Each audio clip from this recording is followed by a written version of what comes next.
but the people that were directly affected, and their grandchildren may still face the lasting effects of the bombs in Hiroshima and Nagasaki. It's incredible that they've, I guess, they're embracing it at all. That they're embracing it, and of course they're, it gets easier when your country is spending $4 to $5 billion a year on importing liquid natural gas. Yeah. All right, everybody, welcome to the Angel Research Podcast. We are here, as usual today, to discuss the market's hottest stock stories and investment opportunities.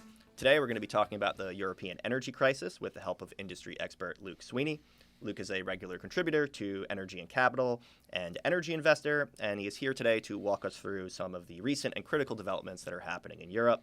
We're going to talk about the Nord Stream pipeline leaks, a very desperate situation that's going on in Germany, some solutions in the near and long term for Europe, and some potential investment opportunities surrounding this crisis. Per our usual disclaimer, nothing that we say here today is personal financial advice.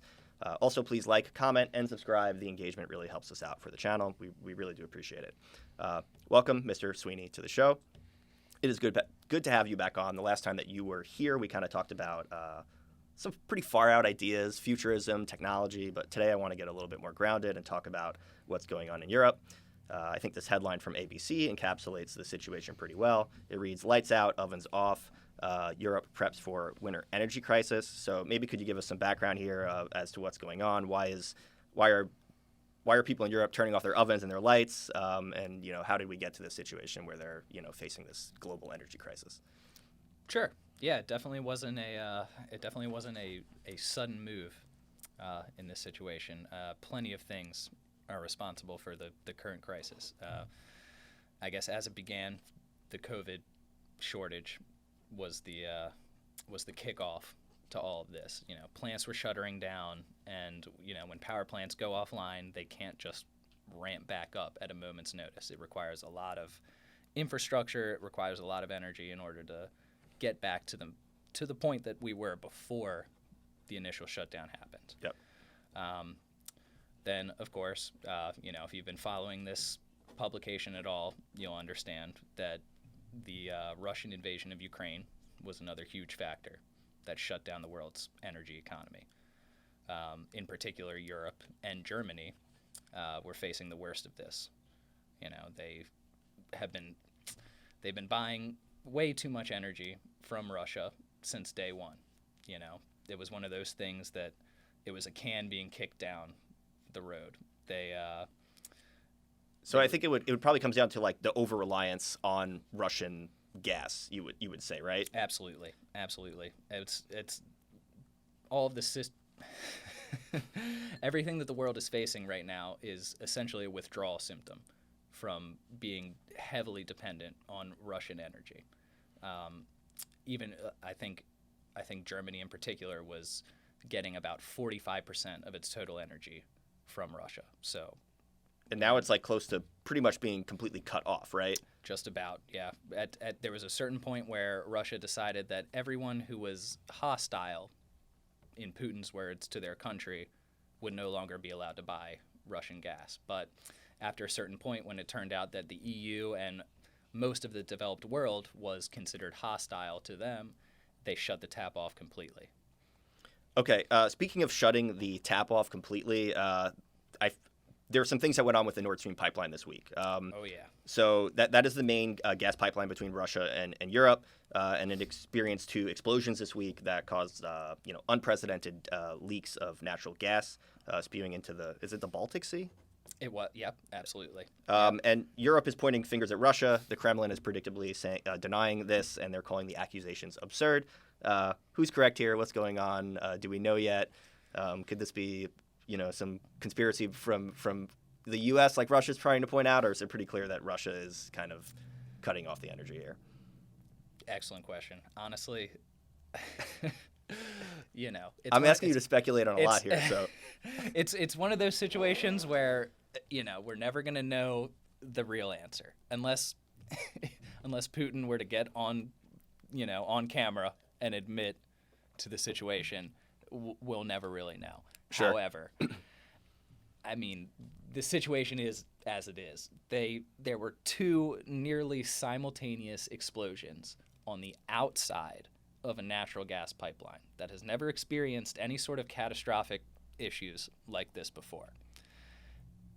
Natural causes somehow don't seem like the most likely option. And again, if we look at who stands to benefit from this situation the most, it's obviously Russia.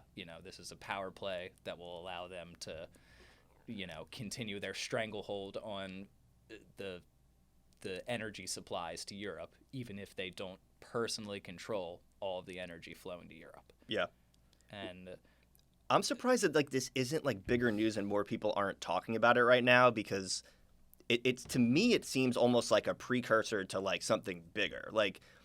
If Russia wanted to just stop the gas from moving, they could have done that, but they're actually destroying the physical infrastructure, so it almost seems like a preface for further attacks or some sort of they're preparing for deeper war. What is this? Absolutely. Well, sorry. Go ahead. Sorry. Okay. No, I was going to say that's absolutely correct, and I feel like if Russia, like you said, if Russia wanted to halt flow through all of their existing pipelines, they could do it in a moment's notice. However, the headline the next day would read, Russia halts flow of all of their energy through the pipeline. Yeah. As opposed to, Nordstream pipeline, nameless blame, Sure. has a problem. I feel like basically. everyone kind of knows, or at least Europe is definitely pointing fingers. And that's what, the Kremlin says that the allegations are absurd, but this is par for the course for Russia. If anything, regardless of the veracity of the situation, it certainly is not absurd. It's it's practically expected, but we'll never know, and that's what the Kremlin is banking on. So I think that it's probably safe to say that there's at least a good chance that there's no turning back at this point for Europe. They're either going to need to become energy dependent, or they're going to need to rely closer on trade with other nations, the Western trade bloc, North and South America. What are Europe's options for energy moving forward? How do they cope? What can they do in the near term? Is that mostly an issue of managing demand from their citizens, and then what can they do in the long term to kind of just not have to rely so much on Russia?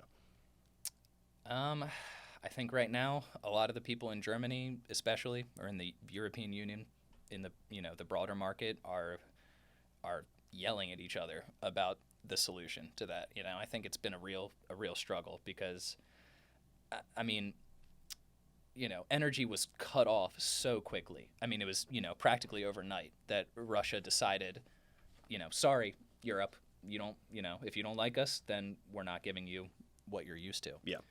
But the solution is not something that can just be enacted quite that quickly. No, well, I think the way the markets are responding, it's pretty obvious that this isn't going to be solved anytime soon. Overnight. I think the best. So, Germany and Europe haven't exactly been sitting on their thumbs in this. They have been thinking heavily about the ways to do it, but it just, before Russia really, upped the ante here, it didn't seem like it was worthwhile. But now that Russian gas is off the table, all of those ulterior solutions are coming into play. Sure. So I think maybe a bit of context here that is kind of maybe not everybody is aware of is that it was sometime around in 2011 when German Chancellor Merkel, she was basically kind of applauded for taking Germany off of nuclear power. They said they're going to shut down all these nuclear power plants. But that seems to kind of be biting them in the ass right now. And The Atlantic recently put out an article. They said that was her biggest mistake, as a leader. And in June, Germany put two nuclear power plants back on standby. I know that you're kind of a proponent of nuclear power. Is Germany putting these nuclear power plants back online just a temporary measure, or is it possible that we're going to see them kind of embrace nuclear power again, because they're what else are we going to do? We're either going to this or the other. Yeah. So I think there's a lot of questions in there. I think overall, yes, is my is my answer to everything you've just said. So to start at the beginning, Merkel, 2011, she made the decision that the Germany's extensive nuclear power system should be essentially shuttered. since then, at this moment right now, there are only 3 nuclear power plants running in Germany, and they have a laughably small capacity compared to how much energy Germany uses on a yearly basis. It's been said that, another journalist said that Meghan Markle's biggest mistake was removing was basically disconnecting Germany from nuclear power. Not unfortunately, but interestingly enough, Merkel also mentioned, straight from the horse's mouth in 2021 that her biggest mistake was getting behind the Nord Stream pipeline, because she believed that it wasn't giving enough benefit to the EU. She thought that it was heavily favoring Russia. Gotcha. In terms of just like, well, power imbalance. You've seen that clip, right? Of I think is it at the UN, and Trump's giving a speech at the UN, and there's a bunch of it's a picture of the German, it's a video of the German counselor, whoever is there. And he's basically saying, you're too reliant on Russian energy, gas. And they're just laughing at him. They're laughing at him, and that's something that definitely started circulating recently. So yeah, I did. So I remember seeing that, and it's a good talking point that it came from Trump, but he was not even remotely the first person to be expressing concern about that. And even while he was doing that, I bet you there were high up members of the German government that were begging Merkel, saying, you're giving Putin a lifeline to the economy of this country. Yeah. And what happens, I'm sure people were saying, what happens in 2022 when Russia does XYZ and decides that, Germany's business is no longer important to us. Yeah. Then, they're going to blow up pipelines, they're going to cut off the tap, and here we are. So Germany seems pretty committed to getting rid of nuclear. What about the rest of Europe? Are there any countries where nuclear is going to thrive in Europe, or is kind of Europe just writing this off entirely? I think right now Europe is having a particularly tough time with nuclear power, despite the fact that they really need it in terms of energy security, in terms of complementary baseload power for other renewables like wind and solar. Yeah. But unfortunately, before the news cycle has kind of been thrown into disarray in the past 2 or 3 years. But before that, Europe was fairly confident that nuclear was coming back. Mm-hmm. And then as soon as all this chaos happened with natural gas and fossil fuels in the global market, Germany was actually the first one to raise a point of contention. Is nuclear energy really green? Yeah. Well, a lot of it came from the Fukushima disaster, right? There was a lot of backlash around there. It was, and it makes sense because, that was, everyone has been tired of hearing about Chernobyl for 30 years because the real cause of that was the ineptitude of the Soviet government and the engineers that they basically put in charge of the project. Fukushima, when it was first being constructed, if anyone remembers, it was kind of hailed as, the modern approach to nuclear energy, the new concept that don't worry about the mistakes of the past. This is where we're going in the future. Yeah, so maybe people over there they're tired of the promises because they're you've said, fool me once, shame on you. Exactly. No, I understand, and I would be if the Japanese people were 100% united against nuclear, I would not fault them for even a moment. It's because interesting. It messed them up. Yeah, it's interesting you mentioned that because I was reading just earlier this week, Japan is actually reversing policy and restarting nuclear plants. I was hoping you would say that. and while I guess while Europe isn't restarting the nuclear plants, I guess the idea is that will reduce the energy strain because they won't need to import as much natural gas, and that will allow Europe to get more natural gas themselves. Absolutely. So maybe I guess a side question: do you expect that we're going to see kind of a resurgence of power in Southeast Asia, or is it just Japan that we know about right now? That's oh man, I guess that's a good question. It's tough. The power requirements of East Asia are at this point heavily dominated by China. Okay. You know, it's a lot of the countries that don't have the opportunity or that don't have the option to reach across the globe and grab up multiple billions of cubic feet of natural gas or multiple million barrels of oil. What are their other options than to go to the industry leading powerhouse that is China? Yeah. Essentially. But you mentioned that Japan is having a resurgence in nuclear power. I actually read recently that 60% of Japanese citizens polled were in favor of nuclear power, which is kind of incredible considering they are, Japan is not a huge country. It's every person that was living in the country was within 100 miles of the Fukushima disaster. Yeah. Essentially, that's don't quote me on that, Yeah. but that's They've also been hit with a couple of nuclear bombs too. So I mean, it's like excellent it was point, pretty excellent reasonable. point. If anyone's going to be against nuclear power, it probably right. should be them. It would be the Japanese Yeah. citizenry, not necessarily the government, because Yeah. they have their own. They obviously have motives about where to move forward. But the people that were directly affected, and their grandchildren may still face the lasting effects of the bombs in Hiroshima Yeah. and Nagasaki. It's incredible that they've, I guess, that they're embracing it at all. that they're embracing it. And of course, it gets easier when your country is spending $4 to $5 billion a year on importing liquid natural gas. Yeah. So. All right. What about nuclear in the U.S.? You had sent me the other day a recent Department of Energy report that said basically they were stating that it's possible to retire coal plants in the U.S. and convert them to nuclear power plants. How feasible is this strategy? Do you think it's actually going to happen? How many coal plants are we talking about? Maybe just give us some background on that situation. Sure. You know way more than I do on it. Yeah, this is one of the things that I've kind of been focusing on recently.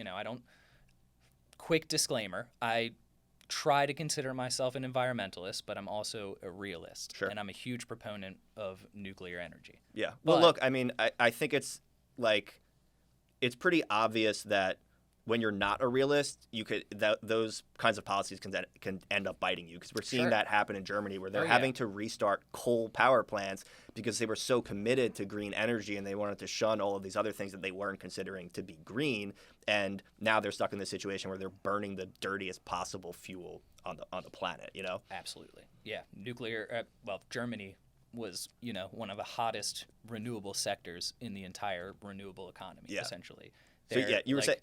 Sorry, go ahead. Go ahead. Yeah, you were saying you consider yourself a realist. I didn't want to interrupt. Yeah. Get you too far off track. No, I consider myself a realist, especially in terms of energy and nuclear policy and stuff like that. Like I have faith in the technology, but I also understand that it's not the easiest thing for a country of 20 million people to stomach, depending on especially if, like we said, they live basically on the border of one of the worst nuclear disasters on the planet. But in Germany, they have an incredibly robust renewable energy program. I don't know if you remember recently, in the last couple of years, there were headlines that basically read, Germany has powered its entire country using entirely renewables. But it was, given for a short time. Yeah, or like not during peak energy right. use or something like exactly. that. If you look, exactly. Yeah. It wasn't all the time, and it wasn't during a full thing. But what it told people was, hey, we have the potential, if you invest enough, to make this work for our entire country, essentially. And so that's not what's happening right now. Germany only has 3 active nuclear power plants running. Only 2 of them are in this legislation to be kept running, essentially. And in terms of power production, they produce about 69 terawatt hours of power. It's a decent amount. Unfortunately, Germany in general, on a yearly basis, uses about 569 terawatt hours. So it's far from a catch-all solution, but it's one of those things that if you're looking to get yourself off of fossil fuels, it is absolutely necessary to have in conjunction with wind and solar. Gotcha. That, Germany's been a leader in. Sure. Essentially. Okay, so speaking of alternative energy sources, just going back to the coal power plants, the conversion in the U.S. Sorry. No, you're fine. I guess how many of those are we talking about, and how likely is it that we're going to see this happen? What does that whole process entail? Yeah, sorry, I No, got you're off on a fine. bit of a tangent there, but yeah. So in terms of the Department of Energy, they basically provided the first official say-so. They were the first government to really dig into this. We've had plenty of private companies. Bill Gates's TerraPower, a nuclear outfit that has been desperately trying to gain ground. Are they trying to refit coal plants as well? So far, they're the only company that has at least tried to do this. They have a facility that that they haven't disclosed the full details about, but they're expecting by 2026 to have entirely retrofitted a coal power plant to work with nuclear. And again, they haven't given us a lot of the details, but it's definitely looking like a real option. Yeah. There are a couple interesting ways that this will work. Do you happen to know what it is about coal plants that makes them viable for being a nuclear energy plant? Is it like the thickness of the walls? Is it what's the Yeah, so there's based on the Department of Energy's review, which is it didn't go too deep. It's not like they had people at each individual plant scraping the walls and testing the stone and stuff like that. But there are a few key pieces of infrastructure in coal power plants that are also incredibly necessary for nuclear power plants and also cost, hundreds of millions of dollars to set up. So like transportation, ways to bring fuel in and, just handle not necessarily the output, but bringing the huge tons of coal that are required to run these plants in. It's not the same with nuclear power plants because the fuel in terms of weight is much lower. Mm-hmm. But these places might be connected to rail lines. They might be connected to, robust transportation systems that can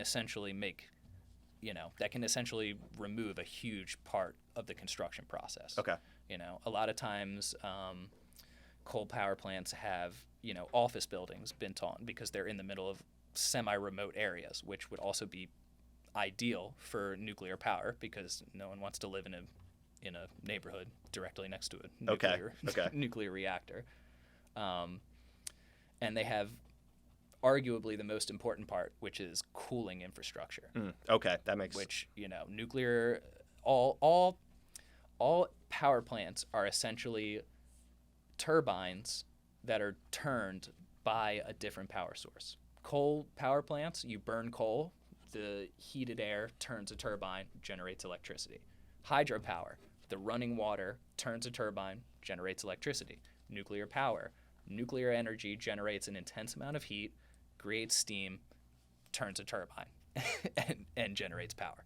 Okay, so are there any investment opportunities here? I guess I would assume it's going to be, nuclear companies coming in that would try to do the conversion, and then there's like the coal companies that own the properties and can sell it. Like, is there anyone that you're aware of at the moment, or is that something that you're looking at, or you would think would be interesting to look at? That would so I think it might be a little early to sure, because start it just the came investment. Well, and it's this is something that has been discussed in the private sector for a long time, but this is the first time that the government has really put taxpayer money behind funding whether or not this is an acceptable idea. I wonder if it has the timing of that has to do with all this energy situation that's going on, and if we're trying to become super energy independent. And absolutely. I think it's undeniable that the world, and I think the U.S. in general, is trying to become energy independent, because if you look at what Biden is funding recently, the chip shortage was a problem in the world, so he signed the Chips and Science Act, and now we have billions of dollars going to create a domestic semiconductor industry. Yeah, I would say I think it's fair to say that the economic theme over at least the next decade is going to be deglobalization and kind of this schism between at least the East and the West. Absolutely. No, because back in the days of in the 90s and the 80s when globalization was the big push, it rewarded a lot of the world. Nowadays, the world is globalizing energy, and look how that's affected Europe. You Yeah. know, Germany in general, or Germany in particular, is has not been benefiting from globalization. It's definitely to an put it ugly lightly. situation for them. I have a Absolutely. buddy who's going to Germany for his honeymoon in a couple months, and I'm like, oh man, that might not be fun. Don't invest while you're there. All right, let's move beyond nuclear. Kind of last thing I want to talk about today is liquid natural gas, or LNG. So Perfect. if Europe can't get its LNG from Russia, America to me seems like an obvious option. America recently became the largest exporter of LNG in the world. Germany earlier this month began building, or maybe it acquired, a fifth LNG import facility. They're saying that it's green because they're saying that the terminals can also store hydrogen in the future. So that's kind of the argument they're making, but I think really they're doing it out of necessity. Absolutely. What does kind of this roadmap look like for Germany in terms of these import terminals that they're building? How many? Is it just going to be this 5? Are there going to be more? How long is it going to take to get them online? Yeah. So the most recent one I was digging into a little bit after we were talking about this. The most recent export facility that they finished, those things don't just go up overnight. It was most definitely in construction before all of this chaos started happening, because you know what I mean? Like it got basically, the ribbon cut right as all of this was happening. So Gotcha. I bet you Germany wishes they could have 3 of those ready to go right now. Mm-hmm. But unfortunately, that's a huge piece of infrastructure. It's basically like constructing an oil rig in, in a small amount of the time. The fifth one that they just picked up, it's like it's like a floating one. Did they I guess they maybe moved it from somewhere else, or they purchased it from somewhere else? So that's where I was going next. These floating pipelines that they talk about are essentially just giant shipping vessels that are retrofitted to have enormous liquid gas storage or oil storage. Gotcha. Or whatever. But that, you mentioned investment opportunities. That was what I was going to mention as a the company that's providing those. Absolutely. Because is that something that you're willing to tell us right now, or is that something that you're kind of giving your? I don't know. Well, so I'll point you guys towards it in terms of a general gist of it, but I'm not sure if I have a specific play to go there. You might have to check Energy Investor for that one. Sure. But so taking a step back and looking at Europe as an example, they had a rock solid energy distribution system through Russia. Rock solid being the debatable term, but once that solid distribution shut down, flexibility became the name of the game, basically. And so these floating pipelines, a couple of that we've been, paying attention in Energy Investor, they are the flexibility and the capacity that has essentially kept Europe alive, because Germany has probably 3 or 4 of these floating pipelines, sitting offshore, full of liquid natural gas that can essentially come straight to them. Sure. And give them the energy security that they've basically lost from Russia.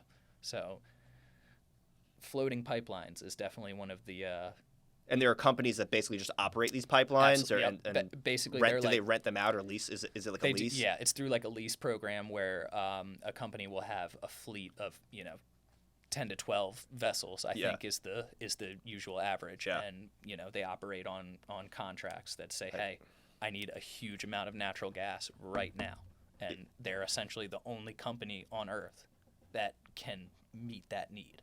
Yeah. Basically, flexibility is the name of the game. I think that's actually pretty truly. I mean, what are the other options? I mean, it makes sense. It makes sense because things are so chaotic right now. I mean, that seems like a actually very valuable asset that company might have. Well, and I mean, building an LNG terminal, the LNG terminals in America took 7 to 8 years. On average, each one to build. Mm-hmm. So that's not something that you can just snap your fingers and call it a day. Yeah. Are those LNG terminals? I would expect that a lot of the imports that they're going to be taking are from America. Are there other countries though as well where they may be getting their LNG from? Yeah, I guess at this point it would be great to ask our viewers if you can guess where where the next shipment of LNG is going to come from. I'll pause for a minute and let you guys think about it. This is not an interactive podcast. I know, right? No, surprisingly, it's going to come from the Middle East. Yeah. The United Arab Emirates and Qatar in particular are more than happy to middleman either gas that they produce or just buy Russian gas on the cheap, mark it up real quick, change the name, and send it on over to whoever needs it. Gotcha. So we're definitely in a weird middle ground in terms of the energy economy. Yeah. So that's anxious investors. That's a good place to look out for. All right, cool. That's pretty much everything I had on my list to chat about today. Is there anything else you want to plug or anything that you think that investors should be paying attention to right now? I was taking notes just before coming in here. I was reading one of your articles on like battery materials and EV demand. I didn't want to dig too much into that, but I figured maybe you got something to. No, that's a fun side tangent to go on.